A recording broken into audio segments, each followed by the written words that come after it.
Hello there, I'm Lloyd Evans and you're watching the John Cedars channel from the bunker, and in this video we simply must talk again, I'm afraid, about the coronavirus outbreak. Specifically, I want to talk about how the governing body has responded to the outbreak. What spin have they put on the outbreak? What narrative are they following in interpreting the coronavirus pandemic in light of world events and their view of Bible prophecy? All of that will be covered in this video. I have already made a video about Jehovah's Witnesses and the coronavirus outbreak, but that was really more to do with sort of a rumor that was circulating that the coronavirus was predicted in a 2005 awake. As I explain in the video, that simply cannot be said. But since making that video, of course, there have been developments. Both the coronavirus has spread, has, you could say, gone completely out of control, and governments are having to scramble to put measures in place. And also the leadership has on camera responded to the outbreak and given advice as to what witnesses should do. Now, before I tuck into some interesting footage that we need to look at, I just want to explain that unlike most of my videos, this video will actually contain some praise of the governing body for the way they're dealing with this. Now, I say some praise. Not everything I have to say about their reaction is positive, but there are things that they have said and that they're doing that I think is to be commended. And I don't think it's realistic or credible to only focus always on the negative, even if there are things that they're doing or that they're saying that are actually laudable. So look out for that later in the video. Obviously, it goes without saying that just because they do something right, that doesn't excuse or negate all of the many abusive things that they are doing that are making people's lives miserable. Hopefully, that goes without saying. So anyway, it's time for me to show you some interesting footage. The first is leaked footage from the graduation of the 148th class of Gilead. I say leaked because of the coronavirus outbreak. Watchtower live streamed the event, as you may know if you've been following my channel. And so as a result, we have footage, or there is footage circulating online many months before it gets released officially on jw.org. And as you might expect, especially considering that the graduation ceremony was changed due to the outbreak and the families of graduates weren't allowed to attend, the coronavirus pandemic is mentioned during proceedings. And in our first clip, we're actually going to see Stephen Lett modifying the practice of handing out assignments to Gilead graduates and then shaking their hands. This is his solution to that particular ritual. We're confident that all of you will appreciate receiving these special envelopes. So one by one and couple by couple, we're going to have you come up and receive your envelopes. Now, Brother David Schaefer, a helper to the teaching committee, is going to help me here, and he's got the hard job. He has to pronounce all of these names. And the pressure that's on him, the parents and relatives are listening, and they'll know if he did it right. But all I have to do is hand the envelopes to them and give them an elbow bump. That's our modified handshake as recommended by the health department. So we're going to have you come up, and please, Brother Schaefer. So first we have Brother and Sister Akiyama, and they will be returning to Brazil.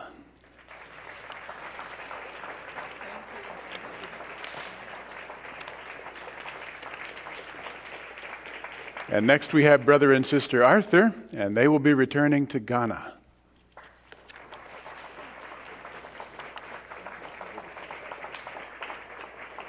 So yeah, just interesting to see the modified handshake, as Stephen Lett puts it, the elbow bump. Clearly the governing body are mindful that this is something that they should be taking seriously.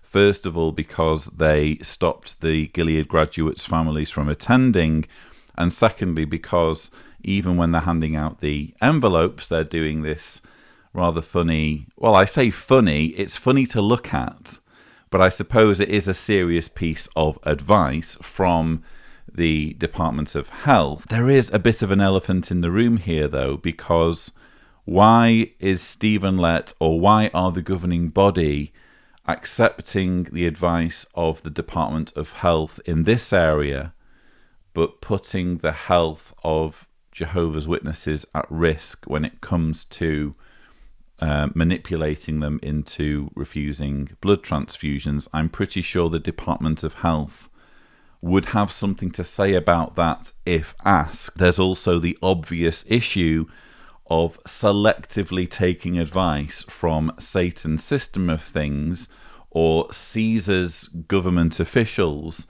when it suits, but ignoring that advice in other areas such as child protection, and that particular double standard will be highlighted more in subsequent clips. Aside from the footage of Stephen Lett doing his elbow bump, there was an interesting mention of the coronavirus in a talk by a certain governing body member whose antics both on and off the platform I like to follow quite closely.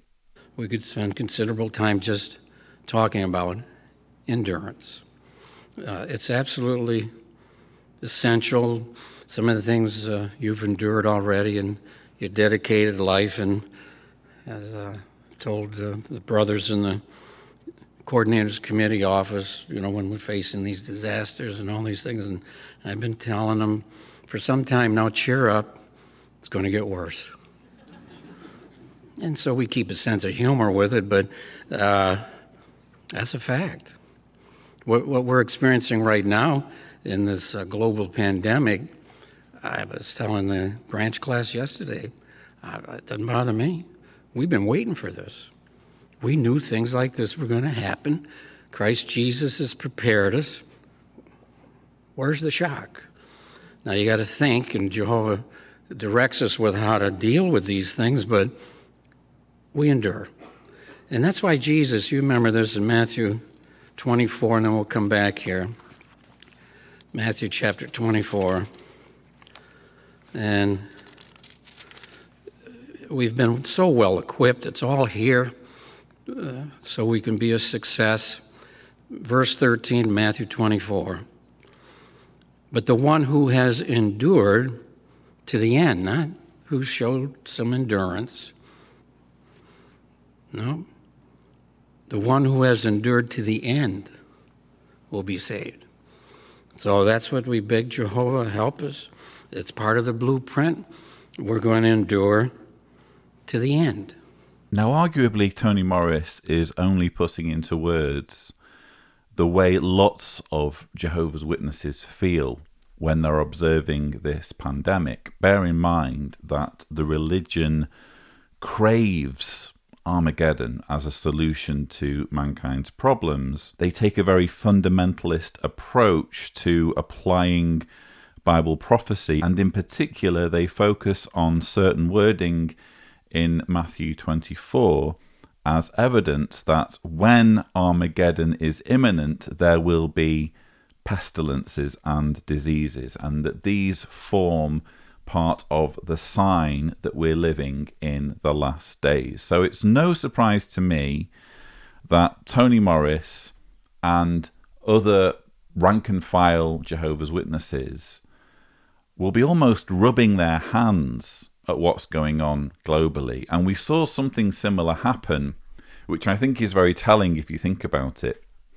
We saw something similar happen during 9/11. I was a witness at the time, and I remember there being at least rumours. I didn't encounter these people myself, but I remember there being rumours in our congregation that during the attacks there had been people showing up at the Kingdom Hall wanting to know when the next meeting was, because they perceived that world events were finally falling in line with Jehovah's Witness interpretations of Bible prophecy. That was 9/11. That was 19 years ago. Even though many witnesses at that time felt that the end was here, the end didn't come. At least as far as life in the Western world was concerned, things mostly went back to normal. There was no apocalypse following 9/11.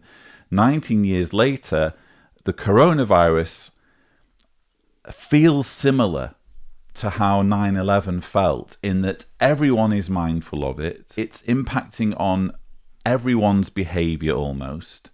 And in many ways, the coronavirus is more obvious in that people are obviously self-isolating so that you have fewer people on the streets. And of course, social media is more present now than it was in 2001. So more people are getting agitated and to a degree hysterical online about the whole thing. But even though this is unmistakably a crisis, and a crisis of global proportions, it's not like it's the first global crisis that mankind has had to deal with, and it's something that will almost certainly be overcome at some point. We don't know how long it's going to take until the world gets a clean bill of health, but it's just a matter of time, and it's a matter of trying to limit the damage until we get that clean bill of health.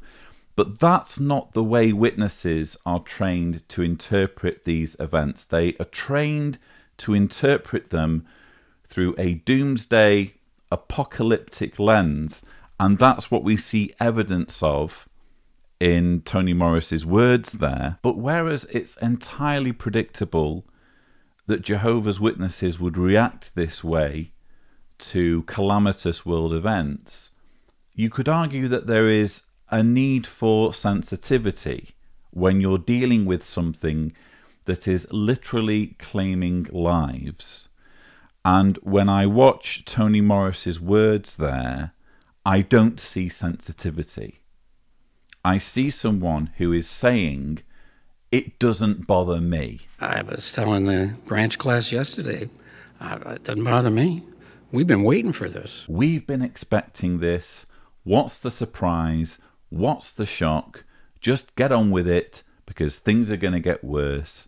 It doesn't bother me. That is not an appropriate response to a global disaster that is taking thousands of lives, and that is even taking the lives of followers of your religion. And we're going to see footage released on jw.org confirming that at least some Jehovah's Witnesses have already died as a result of this pandemic. You're telling me that if Tony Morris were to meet with those families, he would say something like, doesn't bother me. Oh, it doesn't bother me. Who cares? This is what we've been expecting. Clearly, that is not an appropriate attitude to take when we're dealing with loss of life. So those were clips from the 148th Gilead graduation.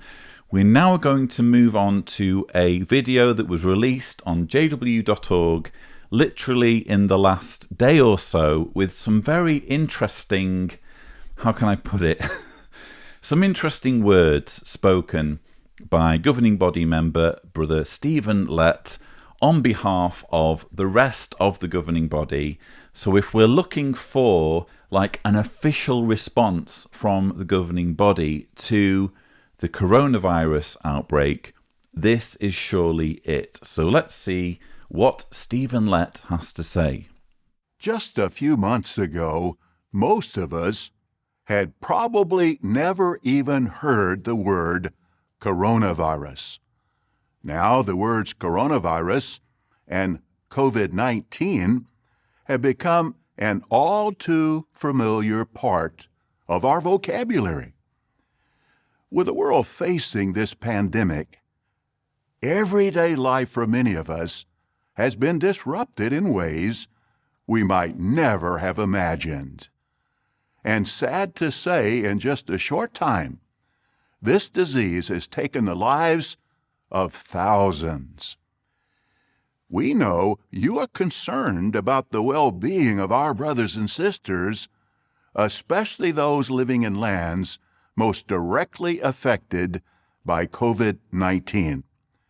Well, in this report, we'll hear from responsible brothers in Korea, Italy, and the United States to find out how our brothers and sisters are doing and what steps are being taken to assist those facing this serious health crisis. So clearly the governing body needed to take steps because this is a religion numbering over 8 million worshippers worldwide that holds meetings twice a week under normal circumstances at a kingdom hall.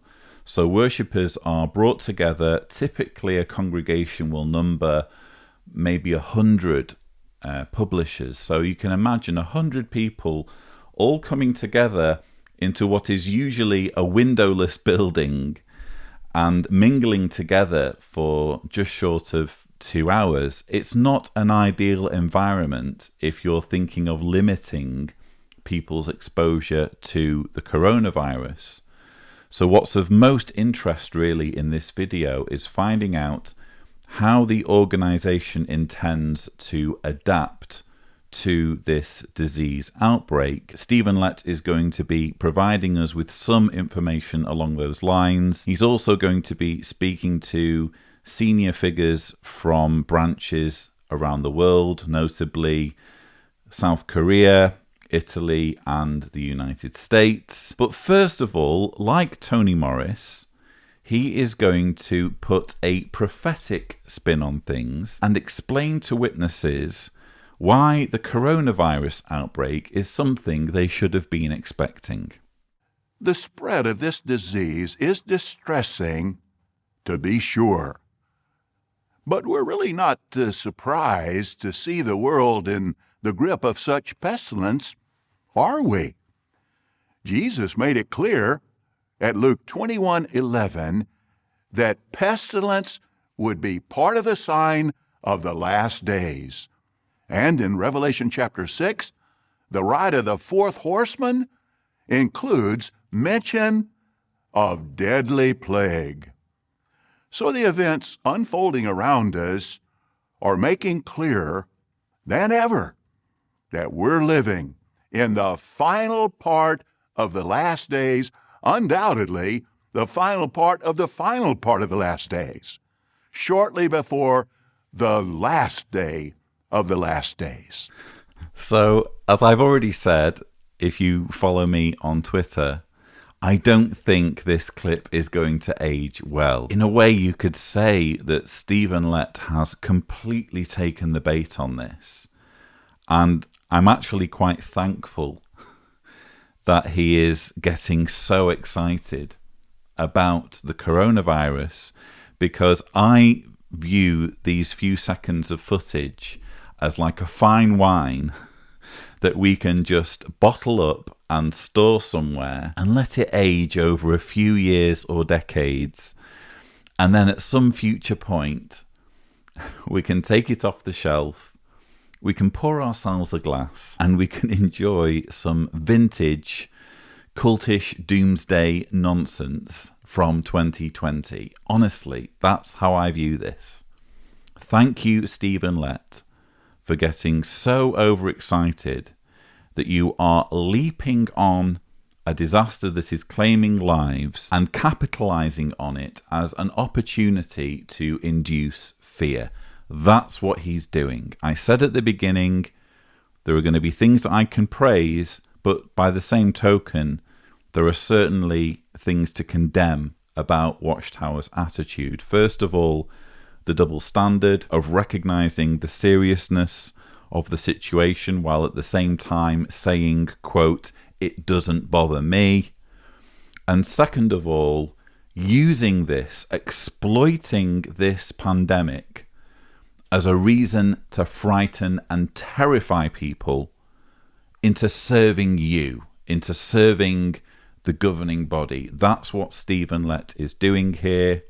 He's pointing to a global pandemic as a reason for everyone to drop everything and follow the governing body, because apparently only by doing that can they guarantee their long-term safety and happiness.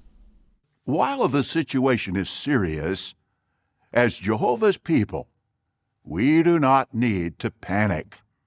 And Isaiah chapter 30, verse 15 tells us why. Let's read that together. Isaiah 30, verse 15, "For this is what the sovereign Lord Jehovah, the Holy One of Israel, says, By returning to me and resting, you will be saved. Your strength will be in keeping calm and showing trust." Jehovah has always guided and supported his people in times of distress. So we have good reason to do just as this verse tells us. Keep calm and show trust in Jehovah. And in turn, Jehovah will give us strength. I obviously agree that it's important to keep calm and to not panic. I think one of the most distressing elements of this coronavirus outbreak has been the way that common sense and care for other people has just gone completely out of the window, so that supermarket shelves are empty, people can't get the food and supplies they need, nurses are finishing their shifts at hospital where they're battling this illness on the front line, and they can't even find food at the shops with which to nourish themselves so that they can continue with this fight. All of that is deeply regrettable. I would only say that quite clearly, you don't need to be a follower of 8 Dudes in New York. You don't need to pursue an ideology that suggests that everyone outside of your religion is doomed in order to observe the need for calm and observe the need to avoid panicking. This is another example of Jehovah's Witnesses claiming for themselves something that is readily in evidence outside of the religion. You simply do not need to be a Jehovah's Witness to respond to this pandemic in a responsible way.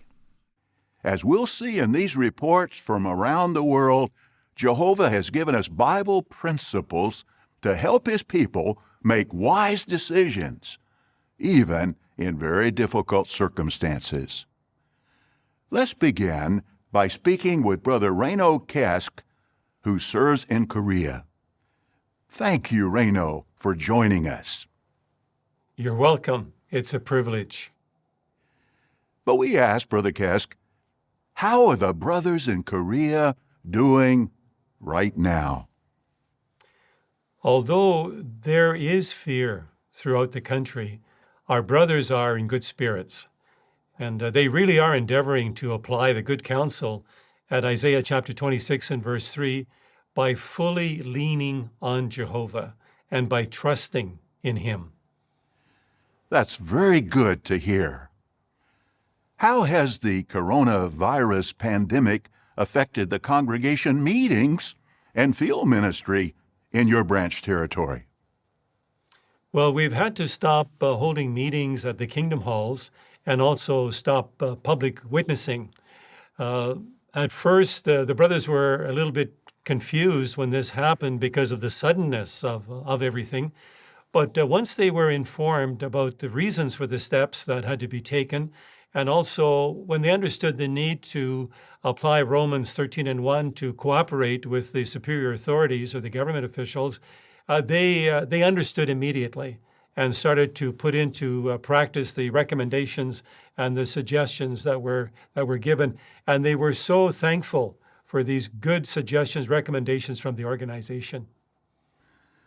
Well, those are big changes, but no doubt the obedience and cooperation of the brothers has reflected favorably on Jehovah's name. So Reino Kesk there from the Korean branch giving an update on what's happening in that country. Of course, geographically, like Japan, you could say fairly close to China, where the coronavirus first manifested itself. For me, it's worth noting that the three countries chosen here, Italy, Korea and United States, might have been different if not for the fact that China is under ban and the organization simply cannot recruit significant numbers of followers in that country. Otherwise, I'm sure Watchtower would be wanting to hear from a representative of the China branch office, but there is no such thing. And I mention that because obviously Jehovah's Witnesses believe that the good news of the kingdom has to be preached in all of the inhabited earth before Armageddon comes. They're seeing the coronavirus as evidence that Armageddon is coming or is about to come. But the very fact that we can't go to China and find out about how the brothers in China are doing, for me, hints quite strongly that this prophetic criteria simply hasn't been met. Yes, witnesses are very well distributed around the globe, but they're simply not represented evenly in every country, so that if you happen to be born in China, your chances of becoming a Jehovah's Witness will be next to zero, and therefore your chances of dying at Armageddon will be substantially higher than if you were born in, say, the United States. But anyway, Reino Kesk is here giving us the welcome news that common sense has prevailed in South Korea. Witnesses in that country are not holding meetings and they're not involving themselves in public witnessing. This is to be applauded. It would be incredibly irresponsible for meetings to be just going ahead regardless, again with, let's say, 100 witnesses cramming into a room and inevitably spreading the virus among themselves. In this instance, it seems that Watchtower is willing to yield to advice from Caesar's secular authorities. And it's interesting that Reino quotes there from Romans 13 verse 1, which reads, "Let every person be in subjection to the superior authorities, for there is no authority except by God.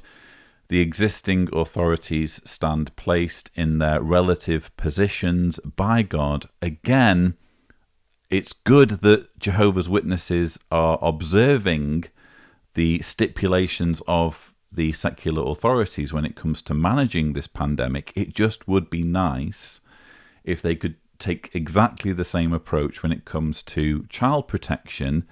A good example of them not doing this can be seen in Australia, where despite a total drubbing in the Australian Royal Commission, which found that the policies of Jehovah's Witnesses in that area were totally inadequate, Jehovah's Witnesses have failed so far to sign up to that country's redress scheme, which would allow victims of abuse in that country to get at least some help and support. So just very unfortunate. Even though we can praise the organization for what they're doing in terms of following the advice of the authorities when it comes to the coronavirus outbreak, it just would be nice if they could do this universally and not pick and choose which advice they follow and which advice they ignore. As far as meetings are concerned, the brothers are either meeting together in small groups or they're using video conferencing programs so they can keep in touch and enjoy the meetings that way, and also JW Stream. They're also more flexible in their ministry. They're writing letters, they're texting their return visits, they're conducting Bible studies over the telephone. They're calling their family and friends to see how they are, to talk to them. They're also calling former Bible students to see how they are and able to witness this way. I found this part of the video very interesting. Again, I'm thrilled and very happy to see that the organization is taking this pandemic seriously. And in Korea there, we're seeing the witnesses take very responsible steps using technology to avoid the need to have large gatherings where, again, the coronavirus can easily spread. But when I look at this footage and see effectively congregation meetings being held over video conferencing software, maybe I'm the only one, but I immediately thought of previous videos I've made dealing with the whole issue of congregation mergers and the sale of kingdom halls. Because if Watchtower were really on the ball and were really being astute about this situation, they could effectively use the coronavirus outbreak as like a prototype of how the organization might function in the future if, for example, they needed to liquidate nearly all of their property assets by selling off all kingdom halls. What we're seeing here is effectively a glimpse of what the organization might look like in the future. If the organization desperately needed that money and just wanted to sell all the kingdom halls, regardless of the fact that they've been built or maintained using volunteer labor and using funds by local witnesses who want to be able to meet in person, they could, in theory, I'm not saying they will do this, it will just be interesting to see if this footage ends up being almost prophetic. We'll have to wait and see. But they could, if they wanted to, use this coronavirus outbreak as almost like a test to see if worship can continue in some sustainable form, even if they were to get rid of kingdom halls completely. But one other thing, too, I might mention that, and that is that the brothers are really trying hard to be balanced in how much time they're spending watching news reports and reading about them. In fact, it's important, of course, to stay up to date with things that are going on. But our brothers have found that constantly watching news reports and updates can also increase undue or unnecessary anxiety.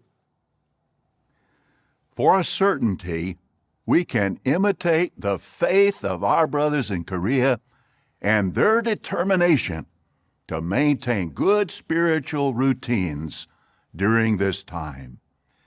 Thank you very much for joining us for this report. It's been a pleasure. Thank you.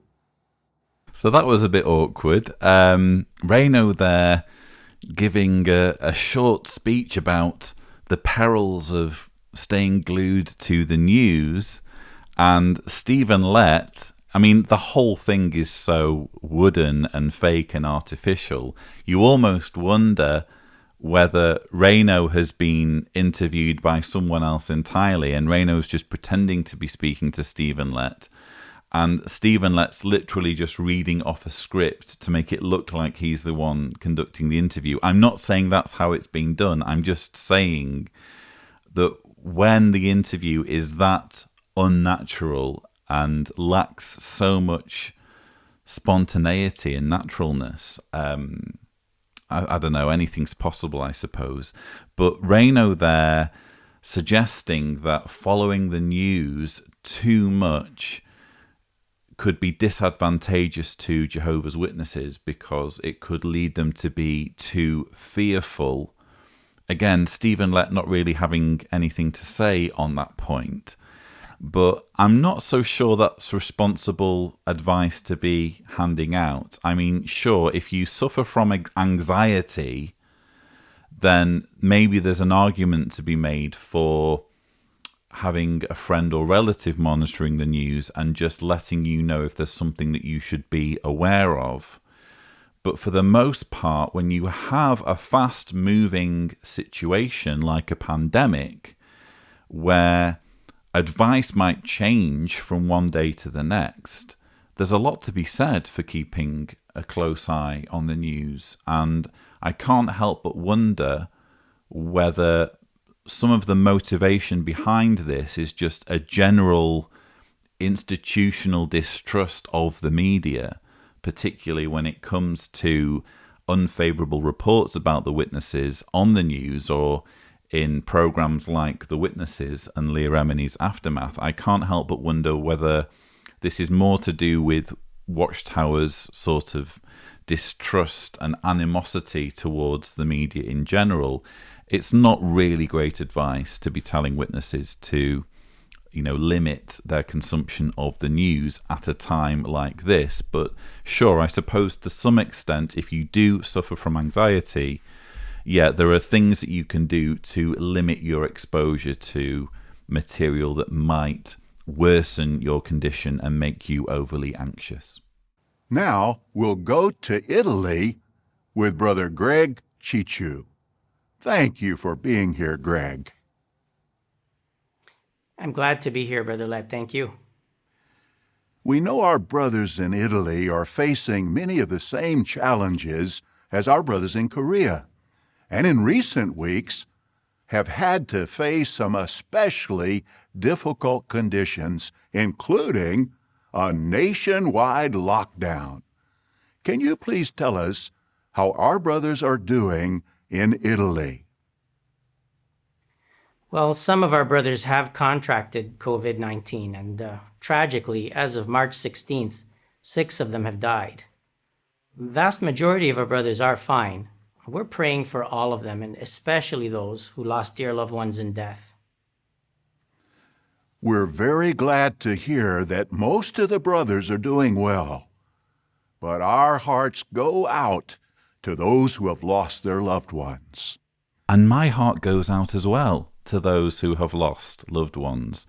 The problem I have here is, twofold. First of all, we've just had Tony Morris saying, with regards to the coronavirus outbreak, it doesn't bother me. It doesn't bother me. How can he use such flippant, dismissive language regarding a global disaster that is literally killing his fellow worshippers? This is where the doomsday narrative and the overexcitement and the apocalyptic glee of Jehovah's Witnesses clashes with the tragedy of the situation and can create expressions that are simply thoughtless if you're going to be looking at this from the point of view of actual loss of life and actual suffering. You can't simply say, it doesn't bother me, all of this has been predicted, this is what we expect, if your own fellow worshippers are dying as a result of this development.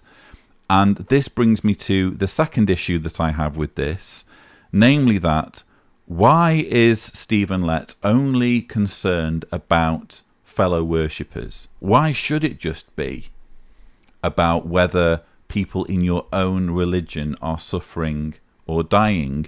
Should you not be equally concerned about non-believers? Is that not the message that we get when we read the parable of the Good Samaritan? That parable teaches us that you should be concerned about the welfare. You should be a good neighbor to even those who don't share your beliefs.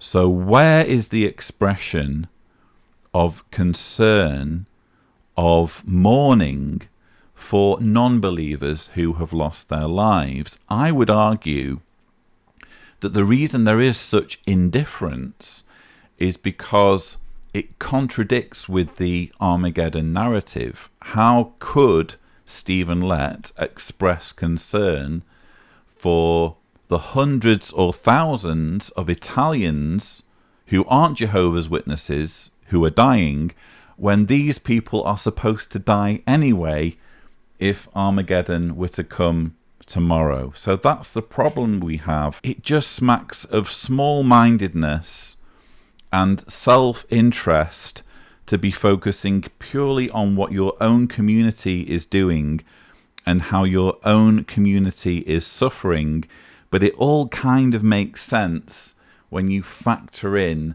the Armageddon teaching and the fact that Jehovah's Witnesses are expecting all non-believers to die soon anyway. The news media has reported on the many restrictions in Italy right now. How have our brothers been looking after each other despite these restrictions? Well, the brothers really miss associating together in person, but thanks to Jehovah's blessing, they're doing well spiritually.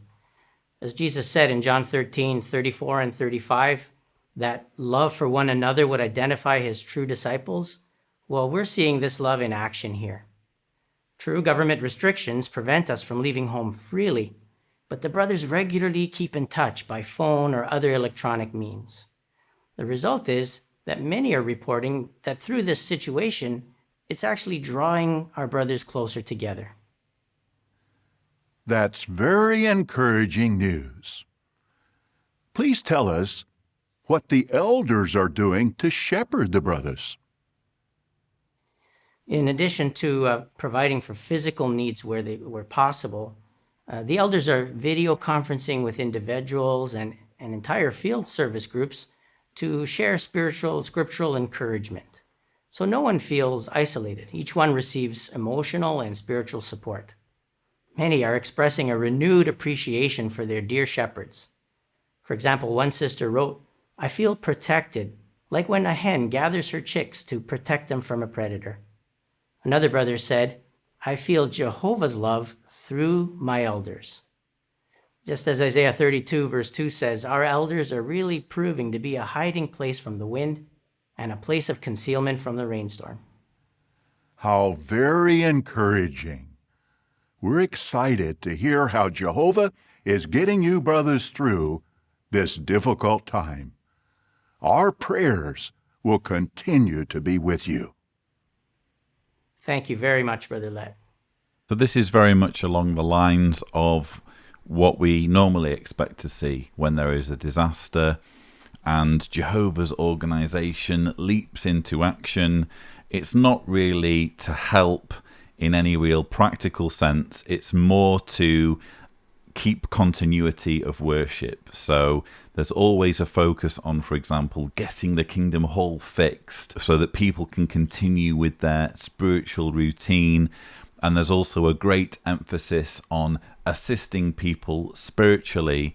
So what the governing body is doing here is they are looking at Italy as arguably one of the worst, well, it is one of the worst affected countries. I think it's the worst affected country apart from China. Huge amounts of death and suffering in that beleaguered country, which I might add is just across the Adriatic from where I am in Croatia. Terrible reports coming out of that country. And Stephen Lett's interested in knowing what the shepherding arrangements are. I don't really see the relevance, to be honest. I think that the most pressing issue should be people's health, people's physical health. Of what benefit is religious zeal if someone is on their last legs or someone is in danger of being exposed to a deadly illness? When you're talking about shepherding, you're not really talking about helping the individual who's receiving the shepherding. You're talking about helping the organization by keeping that person indoctrinated and keeping that person dependent on the religion and its leaders. Brother Corcoran serves as a helper to the publishing committee of the governing body, but is also a member of the United States Branch Committee. Why don't you tell us how the brothers at World Headquarters and other United States Bethel facilities are doing? Well, there's no question that we're going through some challenging times because we've never experienced a health situation with the scope of this one. But on behalf of the Branch Committee, we're very happy to report that the Bethel family is coping well, and commendably, they have displayed the wisdom from above, being ready to obey, as described in the book of James, chapter 3, verse 17. And likewise, our brothers in the field, they are quick to respond to direction from the branch office. That's very good to hear. Am I the only one, or is it a little bit weird that Stephen Lett is here focusing on Bethelites in America rather than witnesses in general in America? There are 1.2 million Jehovah's Witnesses in America. These witnesses will surely be very anxious about what's happening.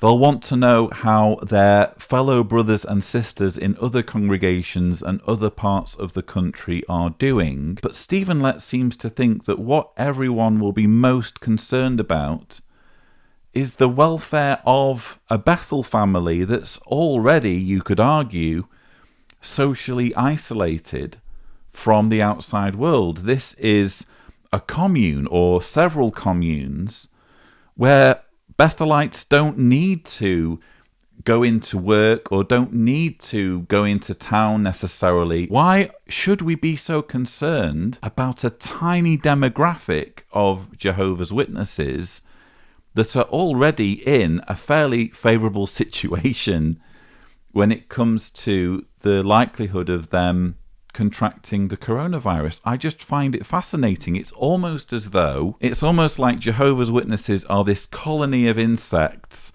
and they're only interested in protecting the queen. Never mind what's happening with the worker bees. Let's protect the queen bee. Let's protect the Bethelites and the governing body members. We didn't see this focus on Bethelites for the interview regarding South Korea. We didn't see the focus on Bethelites for Italy.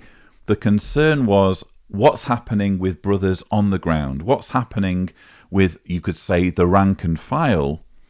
But for the United States, which again accounts for 1.2 million Jehovah's Witnesses, what about the Bethels? What about Wallkill? What about Patterson? Tell us about Warwick. We just want to know that the Bethels are safe. Can you explain what practical steps the brothers are taking to avoid spreading the coronavirus? We're taking very seriously the guidelines that we have received from medical and government authorities regarding steps that can be taken to prevent the spread of the virus. There are some basic reminders, such as regular hand washing, not touching the face, avoiding hugs and handshakes, and making sure to disinfect regularly surfaces that are often touched. And if someone is sick, they should stay home. So we've emphasized these basic reminders, not only to our fellow workers here at Bethel, but also to those in the field. Those are very practical reminders. Even I've been greeting my brothers with an elbow bump instead of a handshake. Yes, Stephen, we know all about your elbow bump and your fondness for it. But what can I say? Well, I suppose that even though Harold's appearance here seems to be, again, focused on Bethelites, and again, I just don't see how that's appropriate given that Bethelites are arguably least at risk out of all the 1.2 million witnesses in the USA. I suppose it's nevertheless good that Harold is giving these pieces of advice that can be applied by Jehovah's Witnesses who are watching this. So if you are an ordinary worshipper, not just in America, but anywhere in the world, and you're watching this video, perhaps in a translated form into another language, you're getting this advice about, disinfecting, about limiting contact with others, about keeping an eye on your health. All of these tips will be useful. So I'm glad to see that even though there are big reservations I have about the apocalyptic spin that Watchtower is putting on this, I'm nevertheless glad that there is some good advice to be found in this video. I think that without that sort of advice for a community that's very insular, that tends to be distrustful of the outside world. Without that sort of advice, there could literally be deaths. So we need to commend Watchtower where possible, where they are actually doing the right thing and they are actually giving helpful tips that the ordinary rank and file can put into practice. Can you tell us what other measures have been taken to keep everyone as safe as possible? Well, as a precaution for the Bethel family, for our brothers in the field, and for our neighbors, no tours or guests are permitted at our Bethel complexes at this time. At the direction of the governing body, no guests attended in person at the recent Gilead graduation, and the Bethel family was directed to watch the program from their personal rooms. Now, with the growing concern, the most recent precaution that's being taken is that the Bethel family has been directed to not leave their respective complexes for any activity. And that would include shopping, social gatherings, and meetings. And we'd like to emphasize that this is a precaution to protect the Bethel family because we do not have an outbreak at this time, but we're being extra careful to protect them. And we will monitor this latest restriction on a week-by-week basis to determine how much longer it should continue.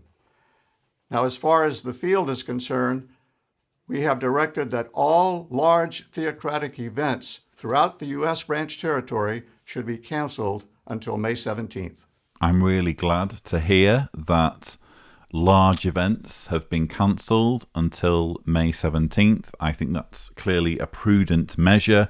It's a measure that could very well end up saving lives. Again, we don't know how long at this stage this pandemic is going to go on for. I can certainly see them extending beyond May 17th when it comes to this shutdown of large events.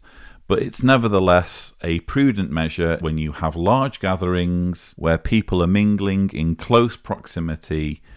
You are greatly enhancing the danger that the virus will be able to spread. So good advice. I'm just, again, kind of irritated by this focus on the Bethel family. If anyone is seriously suggesting that the Bethel family are the priority in some way, that we should all be concerned about whether they're being allowed to go shopping or the measures that are being taken to protect them when they are already, you could argue, in isolated communes, I just don't understand the fixation with making sure they're okay. Again, for me, it really highlights the hierarchical nature of this religion and how the focus is always on the elite and those that are at the top of the ladder rather than what's happening on the ground. Many of the adjustments you've described have no doubt been challenging. How have the brothers responded? We're happy to report that they have responded very well to the precautions that have been provided. And we'd also like to say, Brother Lett, on behalf of the branch committee to you, dear brothers on the governing body, thank you very much for your loving direction. We can certainly sense your loving concern and your tender affection. So thank you very much. Well, thank you very much, Harold. I'll be sure to pass that appreciation on to the other brothers. We've looked to Jehovah for help in making these decisions. It's encouraging to see how willing and cooperative our brothers and sisters have been. Thank you very much, Brother Corcoran, for sharing this update. You're very welcome. If there's a time for self-praise and for backpatting, I would suggest that a deadly pandemic that is claiming thousands of lives might not be that time. And what we've just seen is the governing body using a pandemic as an opportunity to effectively praise itself with what we saw just there.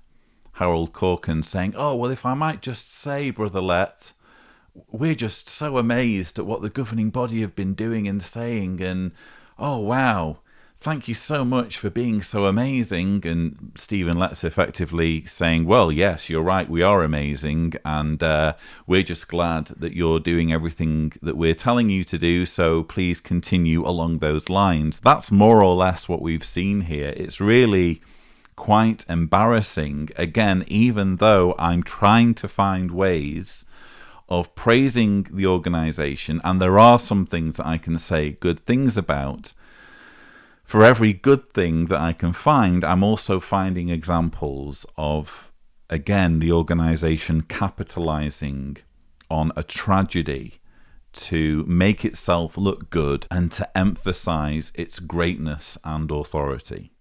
With the situation changing day by day, sometimes hour by hour, many adjustments have had to be made. Now, in some cases, the governing body has provided specific direction on how these adjustments should be put into effect. But many decisions have been left to those who are most familiar with local circumstances: branch committee members, circuit overseers, and congregation elders.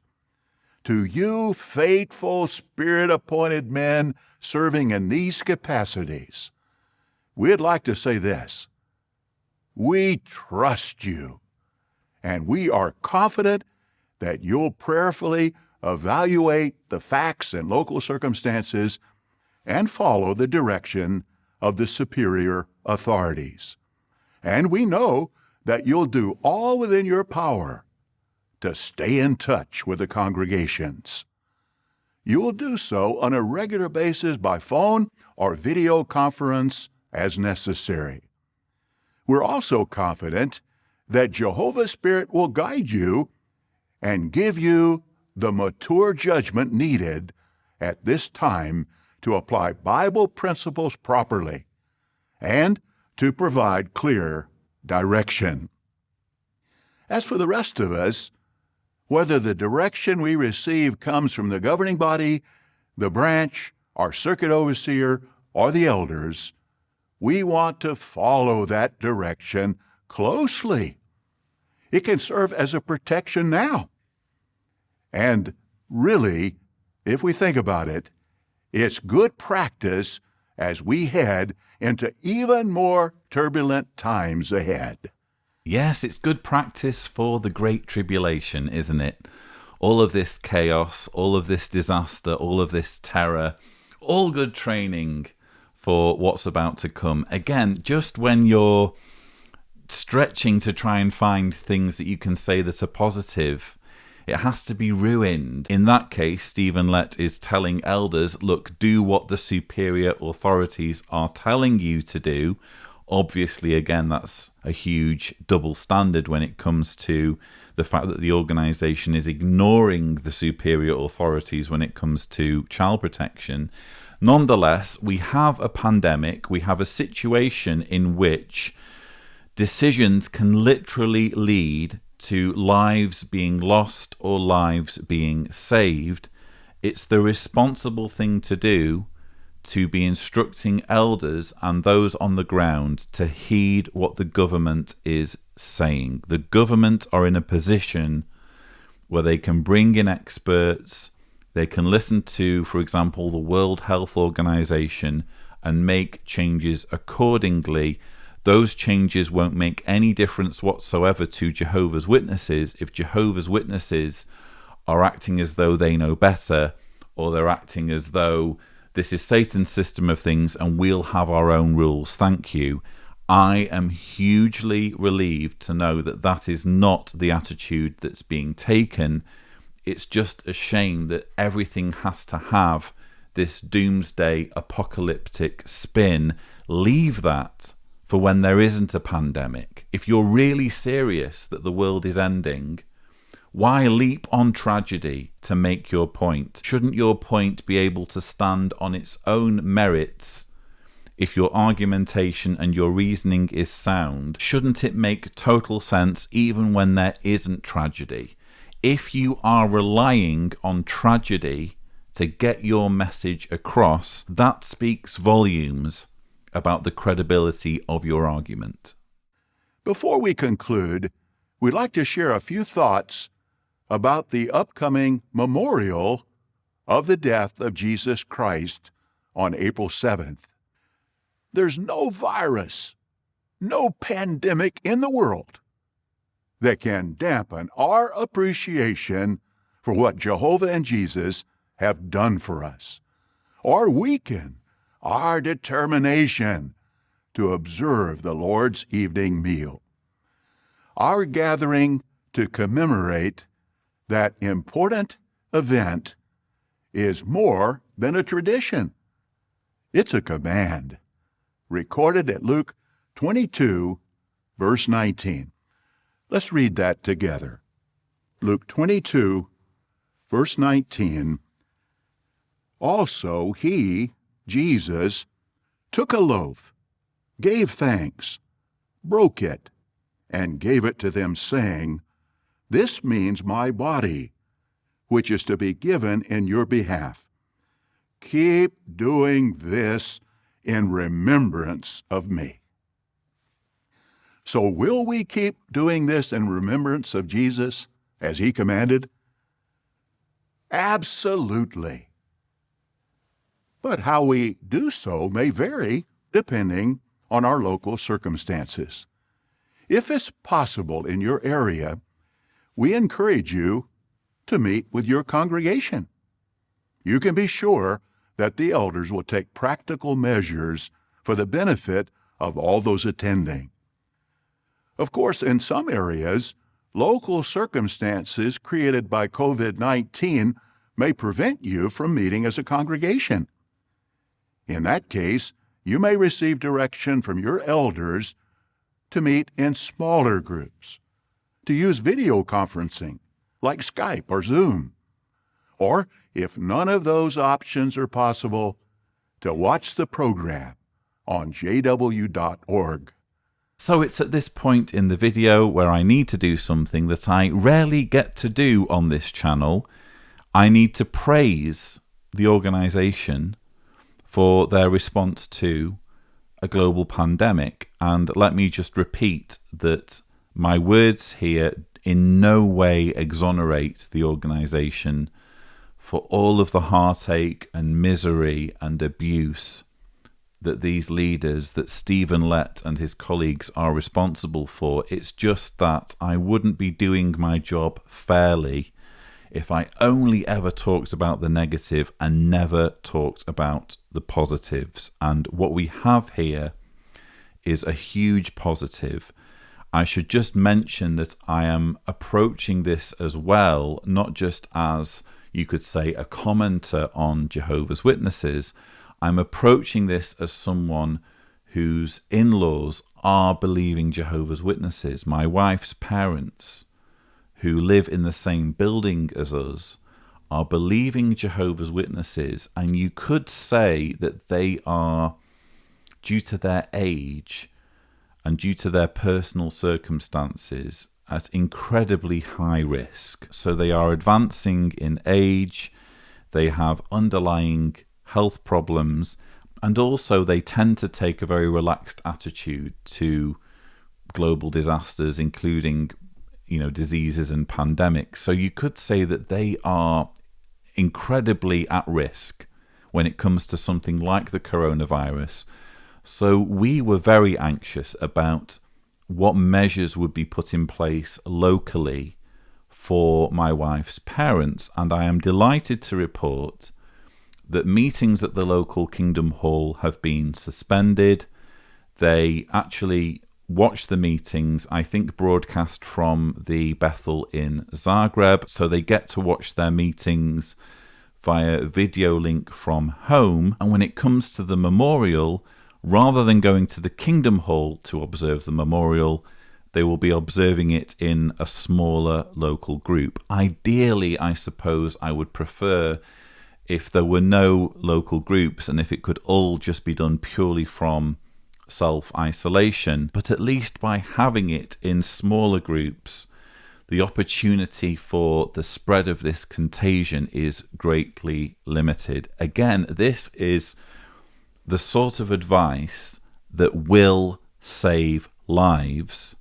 If Watchtower had said, we are pressing ahead with the memorial without making any changes whatsoever, because this is the memorial, serving Jehovah comes first over anything else, including a threat to life.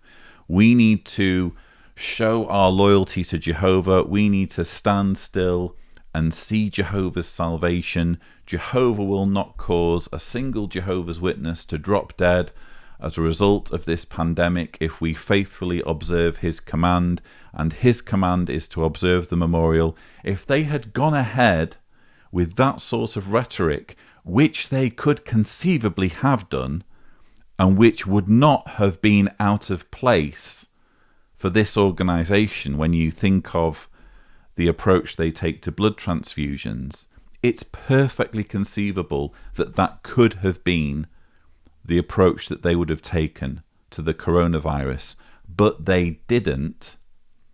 And by taking this more responsible approach, bear in mind, for those who don't know what the memorial is, the memorial would involve 20 million Jehovah's Witnesses meeting in groups of anything from between 50 to perhaps 200 people in a confined building, usually without windows, where they would have been passing objects to each other. Perfect conditions for the coronavirus to spread. Watchtower could have pressed ahead with that. They didn't. And I am so grateful. I'm so grateful because conceivably it saved the lives of my in-laws. And this, again, doesn't negate my utter rage at the examples of abuse, the examples of dishonesty, the examples of corruption in this organization, but I absolutely have to praise the governing body for doing the right thing in this instance. How thankful we are to Jehovah that he's equipped us to be able to drink the milk of nations, as mentioned in Isaiah 60, verse 16, which includes the wise use of technology. I found this clip really interesting. This is Stephen Lett's justification for the organization exploiting the technology and the advances and the progress of Satan's system of things. He quotes here Isaiah 60, verse 16, "And you will actually drink the milk of nations. At the breast of kings you will nurse." How would that even work? And you will certainly know that I, Jehovah, am your Saviour, and the powerful one of Jacob is your repurchaser. Apparently, Isaiah here is telling worshippers of Jehovah centuries in the future that they would all be using tablets, that they would have video broadcasting, video studios at their disposal to get the kingdom preaching work done. I don't quite see it like that. I think that what we have here is an obscure poetic text in the Bible. It's really a good example, if you think about it, of the organization taking almost any wording. You can, if you want to, find a Bible verse to justify almost anything, can't you? And that's exactly what we're seeing here. Jehovah's Witnesses are an organization that will use things as it suits them and find an excuse to do so later. They do it with technology, with JW Broadcasting, with tablets, with all of this sort of thing. They do it as well, if you think about it, when it comes to medicine, with, in fact, defeating the coronavirus. The organization will be at the mercy right now of the medical community, of doctors and nurses, of researchers, of pharmacists, of drug developers who have dedicated their lives to their profession, who have spent years going through medical college, going through university, perfecting their craft, perfecting their ability to find cures. The organization is leaning, right as we speak, on individuals like this who will almost certainly find a way of defeating this virus eventually. It's because of Satan's system of things. It's because of higher education that the lives of Jehovah's Witnesses will be saved. But their answer is, oh yes, well, that's actually mentioned in Isaiah, where it talks about drinking the milk of nations and nursing from the breast of kings. Regardless of the specific arrangements involved, we all want to prepare our hearts and do whatever is necessary to obey Jesus' command to celebrate the Lord's evening meal. Just think for a moment about Jesus' sacrifice and what it means, especially in the light of this global health crisis. By means of the ransom, Jehovah has made provision to completely eliminate problems such as pestilence from the earth. Not just this one viral pandemic, but all sickness and death. Yes, Jehovah has made provision to eliminate sickness and death from the earth, and his solution involves tolerating millennia of sickness and death, and at some point bringing an apocalypse that will annihilate billions. That's the solution. Apparently, it's killing 7.5 billion people. Admittedly, the events we see around us are now creating times hard to deal with, just as the Bible foretold. But these events also remind us of how close we are to seeing a complete solution to all these problems forever. Again, the complete solution that he's referring to is global genocide on a scale that will never before have been even contemplated. How do you even get your head around 7.5 billion people being wiped out, let alone reaching the point where you could consider that a solution? There's another group, by the way, that used the word solution to justify genocide. I'm sure you can all think who I'm referring to. But imagine the delusion it would require to seriously consider the death of billions of men, women, and children to be a satisfying solution to a situation where occasionally there will be a pandemic that robs thousands of their lives. I can once remember thinking like this. I can once remember thinking, yes, this is the way it has to be fixed. This is the solution. Death. Death of everyone who won't think as I do, who refuses to join my religion. That'll fix it. If you're a Jehovah's Witness watching this, don't think of the pandemic in terms of, will I be okay? And will my brothers and sisters be okay?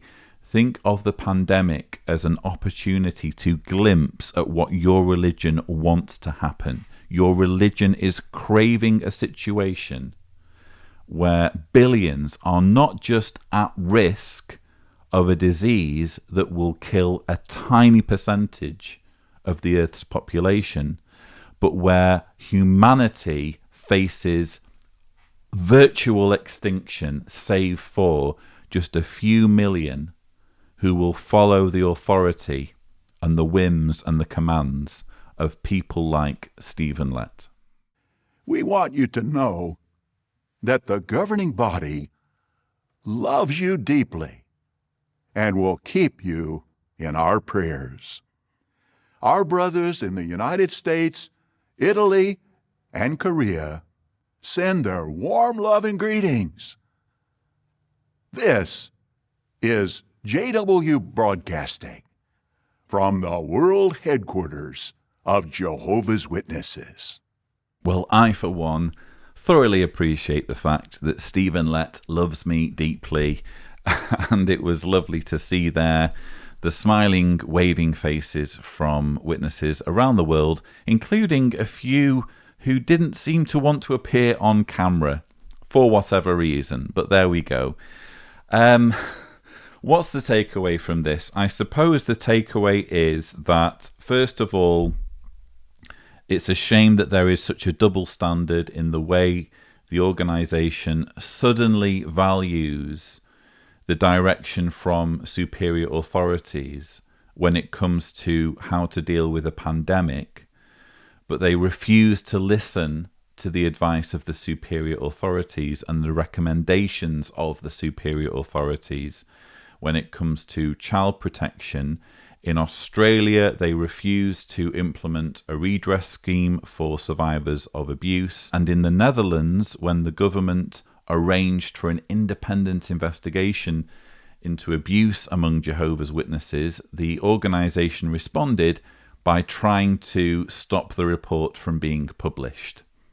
That's the attitude that this organisation takes to Caesar, to the superior authorities when it comes to child protection. So their sudden interest in yielding to the superior authorities when there is a pandemic should be interpreted in that context. It is a bit hypocritical. It's also unfortunate for Tony Morris to have appeared on stage at the Gilead graduation using rhetoric like, "It doesn't bother me," about a pandemic that we subsequently learn has already claimed the lives of Jehovah's Witnesses. And frankly, why the focus on just Jehovah's Witnesses? Why not show more concern to everyone? Everyone's at risk. We're all part of the human family. We all should have concern for our fellow human beings. Why only focus on Jehovah's Witnesses? But overall, the main issue for me is human life, limiting the opportunity for death, limiting the opportunity for this horrendous pandemic to literally kill people. And I have been monitoring this organisation, hoping that they make the right decision, hoping that they take this seriously, especially with regards to the memorial, an event that was almost designed, you could argue, with the spread of contagious diseases in mind. Again, objects being handed from one person to another. That's the sort of environment that the coronavirus would simply thrive in. So I was looking intently to see what the governing body would do. Predictably, they have jumped all over this as an opportunity to, number one, congratulate themselves on how amazing they are and how amazing their leadership is. And number two, point to this as evidence that their doomsday narrative is unfolding in world events. But it must be said that when push comes to shove, when they've been in a situation where they've needed to make the right call on how to deal with this pandemic, so far, as of the 20th of March 2020, so far, it seems that they have made the right call.